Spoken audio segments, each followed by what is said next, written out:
தயிரையும் பாலையும் விற்பதே தன் குலத் தொழிலாக பெண் வியாபாரி ஒருவர் செய்து வந்து கொண்டு இருந்தார்.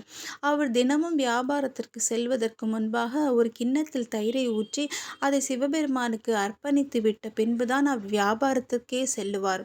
அவரது முதலீடாக இருப்பதே அவரது பசுமாடுதான். திடீரென்று ஒரு நாள் அவரது வளர்ப்பு மாடானது காணாமல் போய்விட்டது. எங்கு தேடி பார்த்தாலும் அது கிடைக்கவே இல்லை. அதை வைத்துத்தான் பால், தயிர் இந்த வியாபாரங்களை அவர் செய்து வந்து கொண்டு இருந்தார். இதனால் பசு மாடு காணாமல் போனதன் காரணமாக அவர் பெருத்த மன உளைச்சலுக்கு உள்ளானார். பிறகு கடன் வாங்கி அவர் தொழிலை நடத்த ஆரம்பித்தார். இதனால் அதிக கடன் பளுவும் அதிக கடன் சுமையும் அவருக்கு வந்துவிட்டது. தனது தேவைகளை கூட பூர்த்தி செய்ய முடியாத அளவுக்கு அவர் வறுமை கோட்டுக்கு கீழே தள்ளப்பட்டார். பிறகு அவருக்கு என்ன செய்வது என்றே புரியவில்லை. ஆனாலும் அந்த தருணத்திலும் சரி, அவர் தினமும் சிவபெருமானுக்கு ஒரு கிண்ணத்தில் தயிரை ஊற்றி அவருக்கு அர்ப்பணித்து வந்து கொண்டே இருந்தார். ஒரு கட்டத்திற்கு மேலாக அவருடைய தேவைகளை கூட அவரால் பூர்த்தி செய்யவே முடியவில்லை. பிறகு, கடவுளே, ஈஸ்வரா, நான் என்ன செய்வது?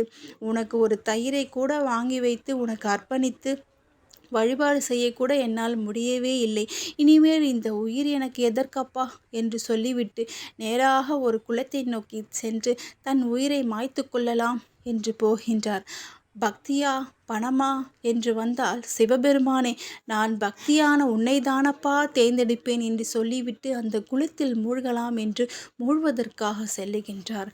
அப்பொழுது பார்த்து அம்மா என்றொரு ஓசை கேட்கின்றது. திரும்பி பார்த்தால் அங்கே அவர் வளர்த்த பசுமாடானது அவருக்கு காட்சியளிக்கின்றது. அதை பார்த்து அவருக்கு ஆனந்த கண்ணீரே வந்துவிட்டது. ஓடிச் சென்று அந்த மாடை ஆற தழுவுகின்றார் அந்த பெண் வியாபாரி. அந்த நேரம் பார்த்து ஒரு அசரீரி கேட்கின்றது. பக்தையே, நான் உன்னை சோதிக்க நினைத்தால் நீயே என்னை சோதித்து விட்டாய். என்னை உன் அன்பினாலும் பக்தியினாலும் பாசத்தினாலும் வென்று விட்டாய். இனிமேல் உனக்கு எந்த ஒரு கஷ்டங்களுமே உன் வாழ்வில் வரவே வராது. சகல ஐஸ்வர்யங்களும் சரி, சகல செல்வங்களும் சரி உன்னை வந்தடையும் என்று சிவபெருமான் அசரீரியாக சொல்லிவிட்டு மறைந்தார். ஆகவே எந்த தருணத்திலும் சரி, நான் சிவபெருமானை மறவாமல் இருந்தால் எப்பேற்பட்ட சோதனைகள் அவர் நமக்கு தந்தாலும் சரி, அந்த சமயத்திலும் சரி, அவரை ஆத்மார்த்தமாக வழிபாடு செய்தால் அவர் நம்மை கைவிடவே மாட்டார். சிவாய நமக. இந்த பதிவு உங்களுக்கு பிடித்திருந்தால் லைக் பண்ணுங்க, சப்ஸ்கிரைப் பண்ணுங்க.